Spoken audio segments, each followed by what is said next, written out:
Olá, sejam todos bem-vindos a mais uma aula do Componente de Matemática. Eu sou o professor Aniel Santos, professor de matemática aqui do Centro de Mídias de Educação do Amazonas, e vamos ver o que temos para a nossa aula de hoje. Aula de número 72, o objeto de conhecimento, planejamento e execução de pesquisa amostral e apresentação de relatório. Detalhamento, construção de planilhas, tabelas e gráficos. Muito bem, então vamos trabalhar com dados, vamos trabalhar com estatística. Então pegue seu caderno, pegue sua caneta e vamos para a aula.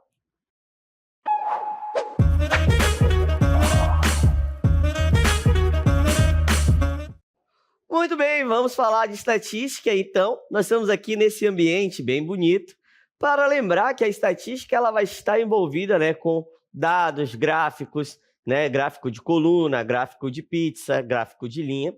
E aí, para todo e qualquer relatório de estatística, a gente sempre começa com a mesma pergunta. Você pode responder um questionário? Então, muitas vezes a gente é abordado com esse tipo de pergunta, Se você pode responder um questionário, porque a partir daí você vai poder gerar dados, certo? Lembrando que esses dados nem sempre são em entrevistas pessoais, mas aqui eu quis enfatizar essa coleta de dados que acontece geralmente no nosso dia a dia. E essa coleta de dados, às vezes, ela é uma entrevista, mas ela também pode ser uma entrevista não presencial, como uma entrevista virtual. Quem utiliza as redes sociais, vira e mexe, chegam questionários através das redes sociais e se você está disponível a responder aquele questionário. Tudo bem? Professor, e para que servem essas pesquisas? As pesquisas em estudos estatísticos são de suma importância, pois fornecem dados que, depois de organizados e analisados, podem nortear planejamentos de mudança acerca de um assunto pesquisado. Então, quando eu estou pensando em fazer um estudo estatístico, eu preciso primeiro coletar esses dados, depois organizar e analisar eles. E a partir desses dados, eu vou poder nortear um planejamento acerca de um assunto pesquisado, beleza? Professor, e o que é a estatística? Então, vamos entender qual é a definição de estatística. A estatística é a ciência que envolve a coleta, a organização, a análise, a interpretação e a apresentação de dados. E a estatística ela está bastante presente no nosso dia a dia.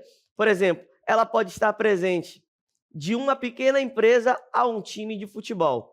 Um grande exemplo que eu gosto de analisar hoje é quando há cobranças de pênaltis durante um jogo de futebol. Se você observar, sempre o goleiro tem algumas anotações a respeito de alguns possíveis batedores da outra equipe. Então, ali ele vai poder tomar a decisão a partir daqueles dados que já foram coletados, que já foram analisados, foram interpretados, estão apresentados ali para o goleiro e ele vai poder tomar essa decisão. Professor, e quais são os tipos de pesquisas? Então, vamos entender. Os tipos de pesquisa, nós temos a pesquisa descritiva. Esse tipo de pesquisa estatística tem como objetivo descrever características ou comportamento de uma população ou fenômeno sem buscar estabelecer relação de causa. É comum, então, nesse tipo de pesquisa, é comumente utilizado pesquisas de opinião de mercado, estudos de caso, pesquisa de satisfação de cliente. Por exemplo, ele sempre vai ajudar a responder o que, quem, onde e quando. Um exemplo desse tipo de pesquisa é quando eu quero descobrir a distribuição de idade em uma comunidade. Então, por exemplo, se eu chegasse aí na sua comunidade e fizesse uma pesquisa, eu quero saber qual é a faixa etária de idade de pessoas que tem na comunidade, vamos supor, de Barcelos 6, lá a comunidade de Boa Viagem que eu já visitei, certo? Então, lá eu ia fazer uma entrevista perguntando a idade das pessoas e aí eu poderia ter uma visão dessa variável que é a idade. Um outro tipo de pesquisa também que é bastante interessante é a pesquisa analítica.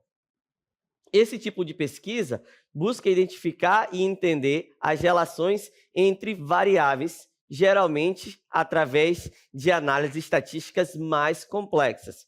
Por exemplo, uma pesquisa que investiga a relação entre o nível de escolaridade e os salários do indivíduo.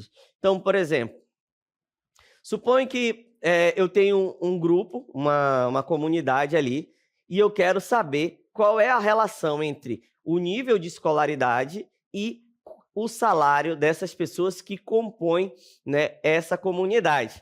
Então, eu consigo estabelecer, e esse tipo de pesquisa é uma pesquisa que nós chamamos de pesquisa analítica. Olha a diferença lá da descritiva. A descritiva, ela vai descrever um fenômeno ou uma característica ali de uma população, certo? Já na analítica, ela vai correlacionar, né, variáveis. Nesse caso aqui, nós temos a variável da escolaridade e o salário dos indivíduos. Então, esse tipo de pesquisa é chamado de pesquisa analítica. Um outro tipo de pesquisa também, que nós podemos conceituar aqui, é a pesquisa exploratória. Essa pesquisa é conduzida quando o pesquisador tem pouco conhecimento prévio sobre o assunto e deseja explorar o fenômeno ou problema em questão.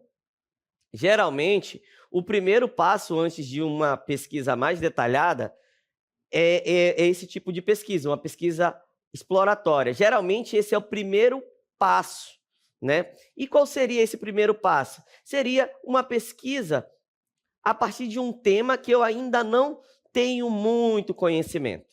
Por exemplo, uma pesquisa que expõe padrões do uso de redes sociais por faixa etária. Por exemplo, eu consigo relacionar qual tipo de rede social cada faixa etária consome?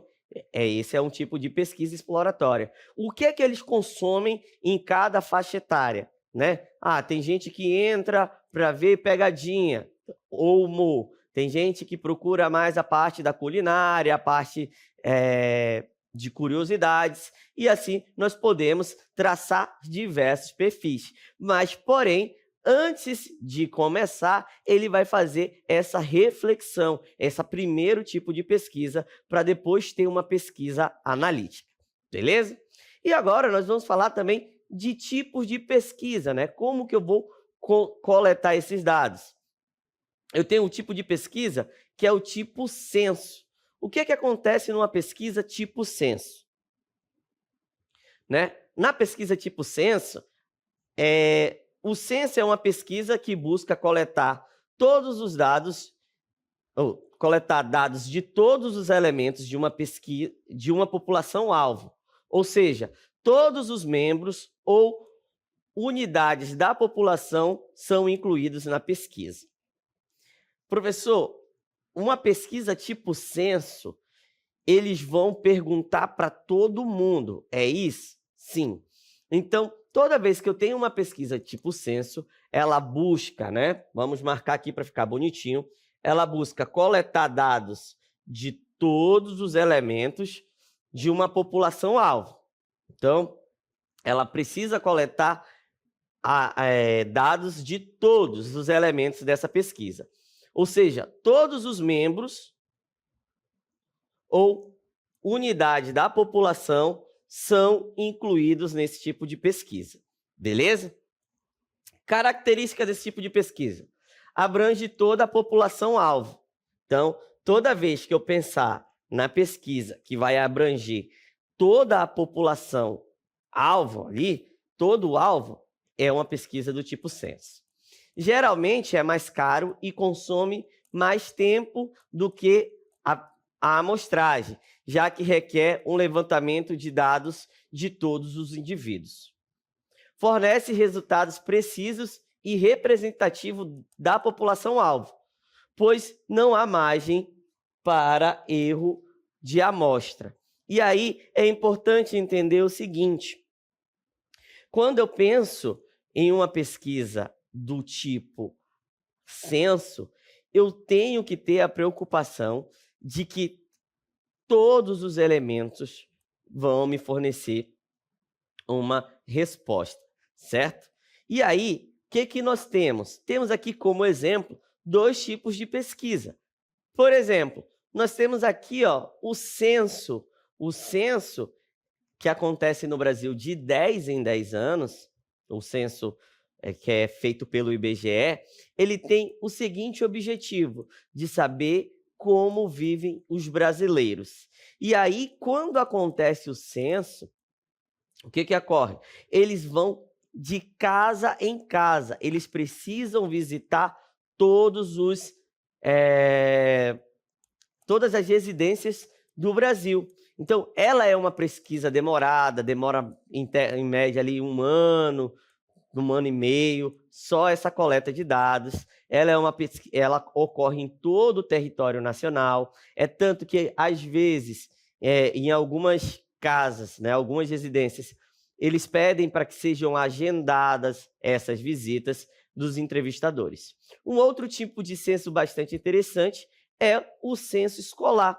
Você não sabe, mas você fornece dados todos os anos, né?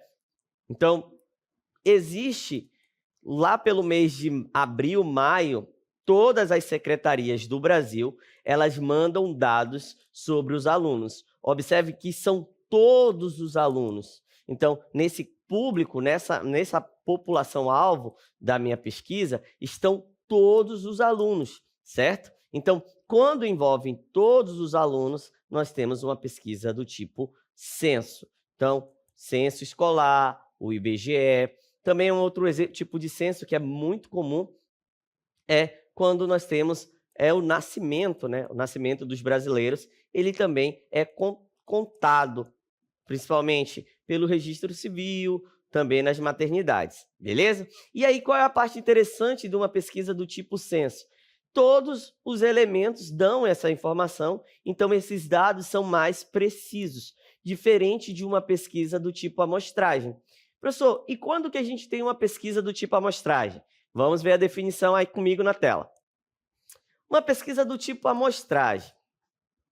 Uma pesquisa do tipo amostragem é aquela em que todos os dados são coletados de uma amostra representativa da população-alvo.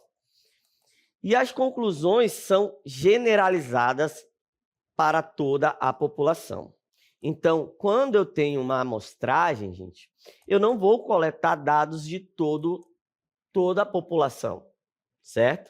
Eu vou eleger uma parte, eu vou coletar uma amostra, né? Então, quando eu tenho a amostragem, eu vou trabalhar apenas com uma amostra, uma parte dessa população, e a partir dessas respostas, eu vou ter conclusão da população inteira. Professor, e a gente consegue ter certeza? Certeza? Não, mas a gente consegue ter ali uma noção de como aquela população enxerga determinado fenômeno. Beleza? Olha um exemplo aqui, ó. Quais são as características? Seleciona uma amostra que é representativa da população-alvo. Então, aqui eu não vou precisar trabalhar com todo mundo. Eu vou trabalhar simplesmente com uma parte. Geralmente é mais rápida e mais econômica do que um censo, pois requer uma coleta de dados apenas de uma parte da população. Então, aqui, nessa pesquisa do tipo de amostragem, eu não preciso entrevistar todo mundo. Então, qual é a vantagem dela? Ela é mais rápida e mais econômica. Show! Por quê? Imagino que para entrevistar todo mundo no Brasil, eu teria que ter, sei lá, 5.000 entrevistadores. Se eu fosse entrevistar apenas uma parte dos brasileiros, então eu não precisaria 5.000 entrevistadores, porque aí a quantidade, a amostra é menor. Os resultados podem estar sujeitos a erros amostrais, mas esses erros podem ser controlados ou estimados. É comum a gente ver, quando está naquele período de eleição, quando saem pesquisas a respeito das intenções de votos, né? Eles não entrevistam todas as pessoas que vão votar. Eles pegam uma parte dos eleitores, eles selecionam uma parte representativa, ou seja, eles selecionam uma amostra representativa daquela população. E ali eles perguntam: você vai votar em quem? Pá, pá. Beleza, feito aquilo, faz o tratamento de dados e aí eles apresentam, candidato A tem tanta intenção de votos, candidato B tem tanta intenção de votos. Só que depois que eles dão essa notícia, eles sempre falam assim, a margem de erro é de tantos por cento para mais ou para menos. Essa margem de erros é exatamente o que pode estar sujeito, né? Qual é a quantidade de erro, porque é uma amostra e não é um censo. Como eu não entrevisto todo mundo, então eu posso errar ali, né? Mas só que esses erros, eles são controlados e eles são estimados, certo? Então eles sempre vão dizer ali, a intenção de voto desse candidato A, é tanto. Então, mas pode variar ali entre 2 ou 3% para mais ou para menos. Então, é essa parte desse para mais ou para menos, é exatamente aqui onde a gente está falando, que pode ser o erro amostral. Então, basicamente, o que ocorre é isso aqui, Eu tenho a população, certo? E dessa população, eu vou pegar uma amostra representativa. E não precisa ser dessa forma aqui, vou pegar esse grupinho aqui. Não, não é isso. Quando a gente tenta definir uma amostra numa pesquisa, nós tentamos ser o mais aleatório possível, né? Então, suponho dessa população, ele poderia pegar essa pessoa aqui, essa pessoa, essa pessoa, essa pessoa e essa pessoa aqui, Observe que elas estão espalhadas nesse gráfico aí, né? E representam 5 pessoas. Porque quando eu faço simplesmente um recorte como esse aqui, próximo, provavelmente as pessoas podem ter ali a mesma noção, tá? Mas isso aqui é papo para outro aprofundamento. O que a gente precisa entender é como funciona uma pesquisa do tipo amostra. Eu vou ter uma população e eu vou pegar uma parte dela e vou fazer as entrevistas. A partir desses resultados, eu vou tentar inferir, ou seja, tentar tirar conclusões do todo, certo? Beleza, já falamos aqui de tipos de pesquisa e agora nós vamos ter que entender um pouco das variáveis. Então, tipos de variáveis. E o que são variáveis, professor? São exatamente os resultados, são os dados que a gente vai, né, coletar a partir das nossas entrevistas ou dos nossos questionários. As variáveis estatísticas podem ser classificadas em diferentes tipos com base na sua natureza e nas suas características. Aqui estão os principais tipos de variáveis estatísticas. Então, variável é tudo aquilo que eu vou poder quantificar, vou poder tabelar, certo? Então, quais são os tipos de variáveis que a gente tem? Basicamente, são duas, as variáveis qualitativas e as variáveis quantitativas. Vamos começar a falar agora das variáveis qualitativas. Quando eu penso numa variável qualitativa, ela vai me dar como resposta uma qualidade, tá? Então, são variáveis qualitativas, são variáveis que representam características não numéricas ou qualidades. Por exemplo, imagina que você vai fazer uma pesquisa sobre o seu tom de pele. Não tem como eu botar um número, certo? Não tem um número para o tom de pele, mas eu posso descrever ela como qualidades, né? Branco, preto, moreno. Então, eu tenho essa ideia. Então, quando eu tenho qualidade, quando os resultados são não numéricos, eu vou ter uma variável qualitativas, certo? Por exemplo, se eu te pergunto qual é o seu sexo, então sexo masculino, sexo feminino, não é numérico, tudo bem? Então, o sexo é uma variável qualitativa. Qual é o time de futebol que você gosta? De novo, não tem como dar um número. Pode ser Manaus, Amazonas, Rio Negro, Nacional. Então, observe que eu vou ter valores não numéricos, tá bom? Podem ser subdivididas em variáveis nominais, né? Não tem uma ordem específica. Então, quando as variáveis são qualitativas nominais, elas não vão ter uma ordem. Por exemplo, qual é o seu sexo? Quem vem primeiro? O masculino ou o feminino? Não tem uma ordem. Qual é a cor dos seus olhos? Os meus são azuis, se vocês nunca prestaram atenção. Então, aqui, ó, eu não tenho como estabelecer uma ordem, né? Quem vem primeiro? A cor azul, a cor castanha ou a cor verde? Não tem. Então, ela é dita como variável qualitativa nominal. Eu também tenho as variáveis qualitativas ordinais. Elas possuem uma ordem ou uma hierarquia natural. Então, por exemplo, qual o nível de satisfação com o nosso serviço? Imagina que você foi a um restaurante, a uma pizzaria, e lá nós temos essa pesquisa. Qual é o nível de satisfação? Observe que aqui, ó, existe uma ordem, né? Uma hierarquia natural entre os possíveis resultados. Pode ser baixo, médio ou alto, né? Minha satisfação foi média, minha satisfação foi baixa. Então, significa que quem teve a satisfação baixa, né, tá mais descontente do que quem teve a satisfação alta ou média. Um outro exemplo. Na afirmação, matemática é a disciplina mais legal da escola. Qual é o seu grau de concordância? Observe que aqui, ó, você pode concordar totalmente, discordar totalmente, discordar parcialmente, neutro, concordo parcialmente, concordo totalmente. Eu sei que está todo mundo querendo marcar aqui, ó. Já até marquei para você. Então, ó, observe que aqui existe uma ordem natural. Naturalmente, tem pessoas que discordam, tem gente que acha neutro, tem gente que concorda. Eu sei que todo mundo concorda, eu vou até marcar bem forte aqui. Tudo bem? Então, aqui nós temos uma variável qualitativa ordinal. Tá bom? Ordinal.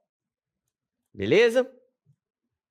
E as variáveis também podem ser quantitativas.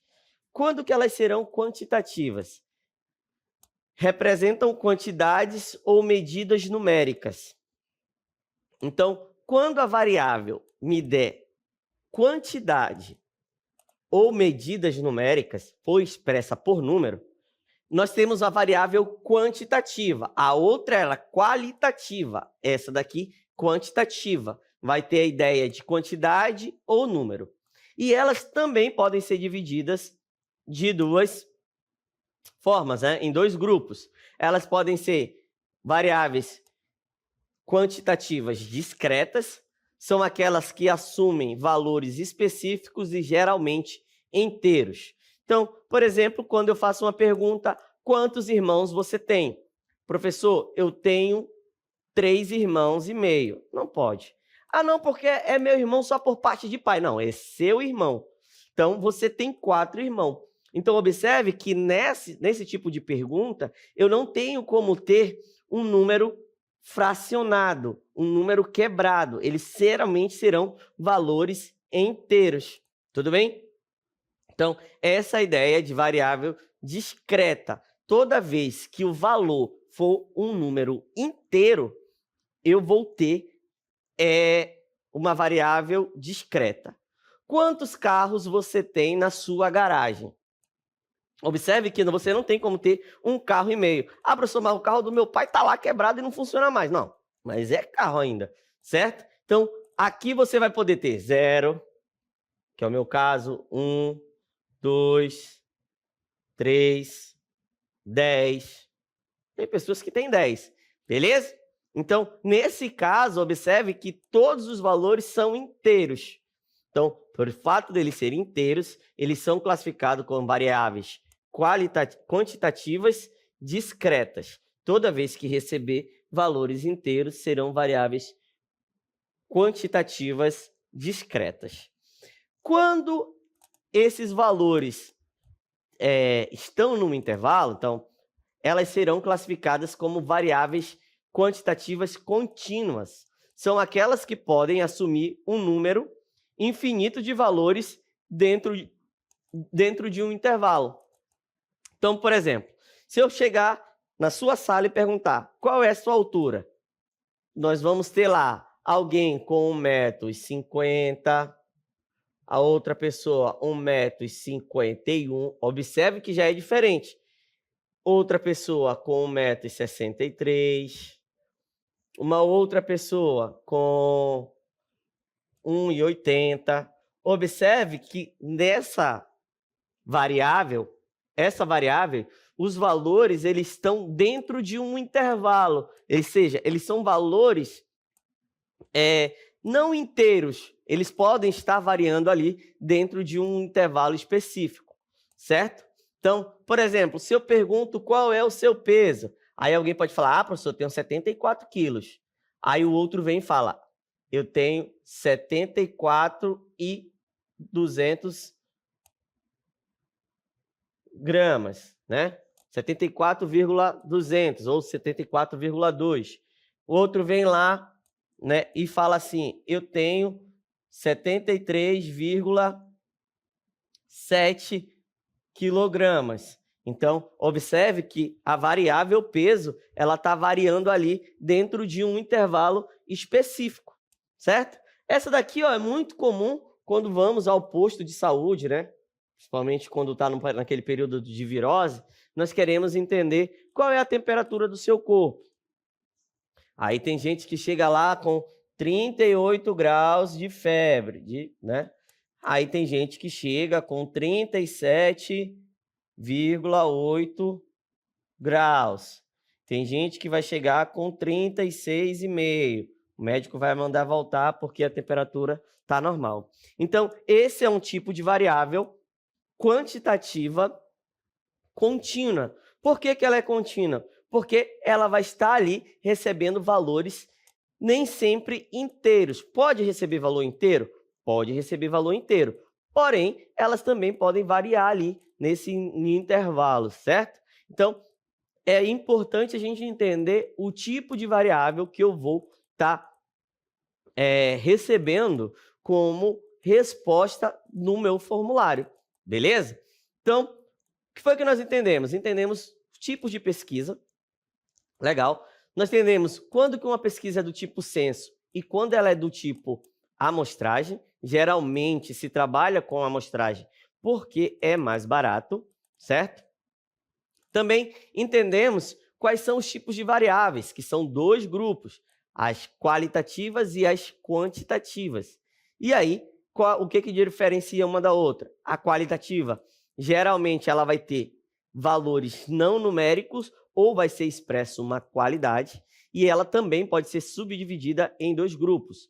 Uma ordinal, quando tem uma ordem natural ou uma hierarquia natural entre as possíveis respostas, e nominal, quando não existe essa hierarquia, certo? E elas podem ser quantitativas e podem ser divididas também em dois grupos, discretas e contínuas. Quando que ela vai ser discreta? Quando os valores serão somente valores inteiros, e contínuas quando esses valores pertencem a um intervalo. Espero que essa aula seja bastante, satisfatória para você. Espero que você tenha gostado bastante e até o nosso próximo encontro.